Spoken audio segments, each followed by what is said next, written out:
Hello students, मेरे channel को like करें, सब्सक्राइब करें और शेयर करें। और अगर कोई कमेंट हो तो कमेंट बॉक्स में लिखें। Good morning students, this is your science subject and we are discuss layers of atmosphere, a chapter air and water.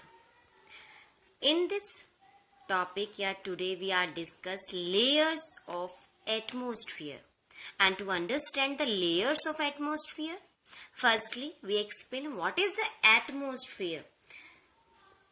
The atmosphere is a blanket of air that surrounded earth from the all side. That is the atmosphere. या आप इस तरह से भी ले सकते हैं कि हमारी अर्थ जो प्लैनेट है, because only the earth is the planet where life is possible. And why the life is possible on the earth? Just due to the presence of air and water. Life is possible on the earth. Earth के चारों तरफ की जितनी भी layer है, चारों तरफ जो भी होता है वो एयर है, और इसी को बोलते हैं हम एटमॉस्फेयर. और इसी एटमॉस्फेयर की वजह से अर्थ पर होती है लाइफ पॉसिबल.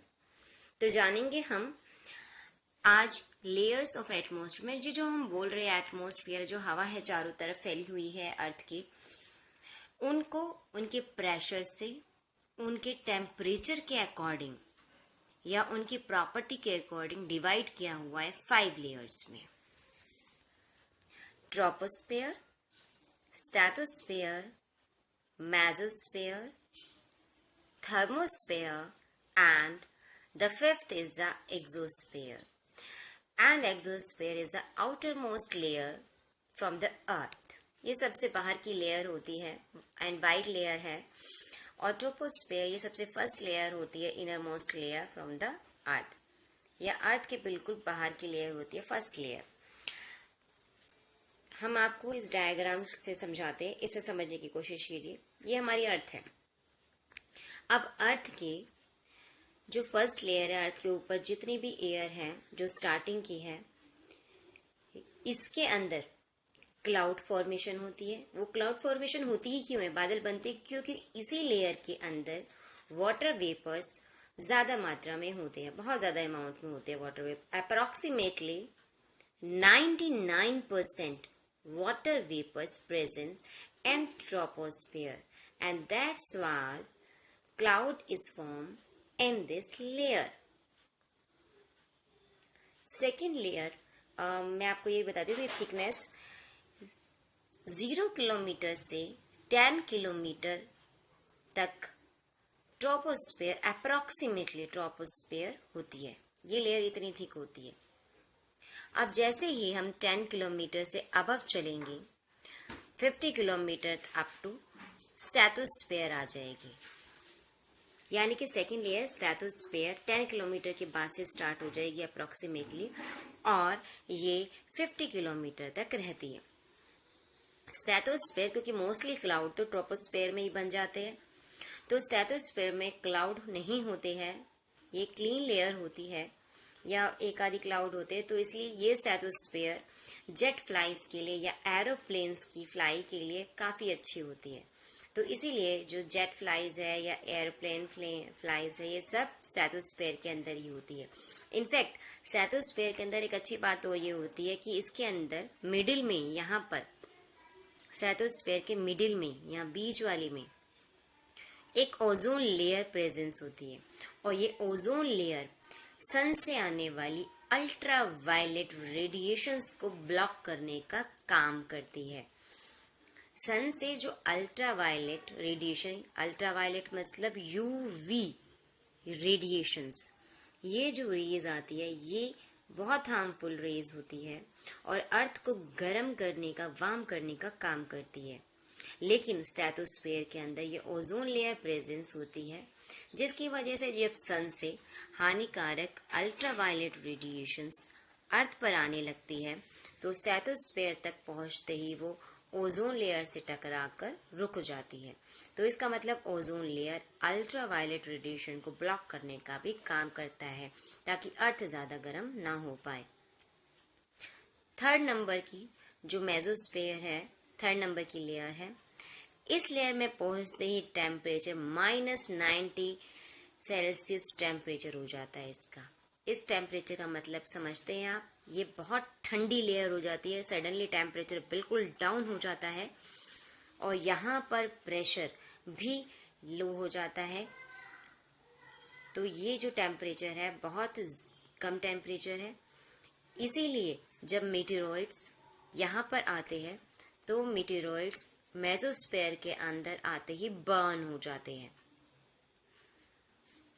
तो मेसोस्फीयर के अंदर मीटेरॉइड्स बर्न होते हैं। ये सबसे कोल्डेस्ट लेयर है, बहुत ठंडी लेयर है। टेम्परेचर -90 डिग्री सेल्सियस हो जाता है इसका। और ये 50 किलोमीटर से, क्योंकि स्ट्रेटोस्फीयर हमने अप्रोक्सीमेटली 50 किलोमीटर बोला था ना, तो ये 50 किलोमीटर से 85 किलोमीटर तक होती है। 50 किलोमीटर से 85 किलोमीटर तक मेसोस्फीयर की थिकनेस होती है। पर जैसे ही हम 85 किलोमीटर से अबव जाएंगे तो थर्मोस्फीयर में एंटर कर जाएंगे। थर्मोस्फीयर वो लेयर होती है जिसमें सडनली टेम्परेचर इंक्रीज हो जाता है, ग्रेजुअली इंक्रीज, और ये टेम्परेचर 500 डिग्री सेल्सियस से 2000 डिग्री सेल्सियस तक पहुंच जाता है। मतलब अभी क्या था, कोल्डेस्ट लेयर थी, बहुत ठंडा, टेम्परेचर माइनस पे चल रहा था, और सडनली टेम्परेचर कहाँ हो गया, 500 डिग्री सेल्सियस से 2000 डिग्री सेल्सियस तक पहुंच गया है। दैट मीन्स यहाँ पर रेडिएशन बहुत ज़्यादा होती है, और क्योंकि रेडिएशन बहुत ज़्यादा होती है इसीलिए यहाँ पर सिग्नल्स बहुत अच्छे होते हैं। इसीलिए स्पेस शटल यहाँ पर इजीली ऑर्बिट कर सकते हैं। सैटेलाइट यहाँ पर ऑर्बिट करते हैं, सैटेलाइट को लॉन्च इसमें किया जाता है। तो थर्मोस्फीयर इनके काम आती है। और थर्मोस्फीयर के ऊपर जितना भी है पोर्शन वो सारा एक्सोस्फीयर में होता है, और यहाँ पर भी टेम्परेचर और ज़्यादा बढ़ जाता है। एक्सोस्फीयर में बाहर की जितनी भी लेयर होती है, दैट मीन्स 85 किलोमीटर से 700 किलोमीटर तक थर्मो होती है, और उसके ऊपर की 10,000 किलोमीटर और उससे अबव की एक्सोस्फीयर लेयर होती है। तो हम यहाँ भी देख सकते हैं कि अर्थ से 0 से 10 किलोमीटर तक ट्रोपो है, 10 से 50 किलोमीटर तक स्ट्रैटो है, और 50 से जब हम 80 किलोमीटर पर ऊपर पहुंचेंगे तो मेसोस्फीयर तक होगा। लेकिन 85 किलोमीटर से जैसे ऊपर बढ़ेंगे थर्मोस्फीयर स्टार्ट हो जाएगी, और थर्मोस्फीयर 700 किलोमीटर तक है, और जैसे ही 700 किलोमीटर उसके बाद 1000 किलोमीटर। तो इस तरह से ये लेयर काम करती है। तो अब हम एक बारी और रिपीट करवा देते हैं आपको। अर्थ के चारों तरफ जो भी है जिसने अर्थ को सराउंडेड कर रखा है एयर ने, वो सब एटमॉस्फेयर ही कहलाता है। पहली लेयर ट्रोपोस्फेयर है जिसमें क्लाउड बनते हैं, जिसमें बर्ड फ्लाई कर सकते हैं, जिसमें वाटर वेपर ज्यादा होते हैं, इसलिए क्लाउड फॉर्मेशन, वेदर फॉर्मेशन इसी लेयर के अंदर होती है।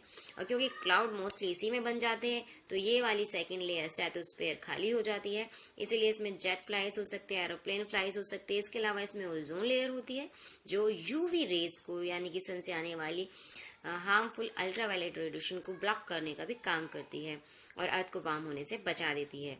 थर्ड लेयर मेसोस्फीयर, इसमें टेम्परेचर सडनली डाउन हो जाता है और -90 डिग्री तक पहुंच के सबसे ठंडी लेयर बना देता है और मीटेरॉइड्स को बर्न भी कर देती है। फोर्थ लेयर होती है थर्मोस्फीयर। थर्मोस्फीयर के अंदर सारे स्पेशल, क्योंकि रेडिएशन से बहुत ज़्यादा होती है इसके अंदर, इसलिए स्पेस शटल या सैटेलाइट लॉन्च करने के लिए या उसमें ऑर्बिट होते हैं, बहुत अच्छी रहती है ये। और सबसे लास्ट की है आउटर मोस्ट एक्सोस्फीयर, और एक्सोस्फीयर के अंदर टेम्परेचर राइज होता है और ये जितनी भी बाहर की लेयर है सारी एक्सोस्फीयर है जो उसे आउटर स्पेस से मिलाने का काम करती है। I hope you understand this.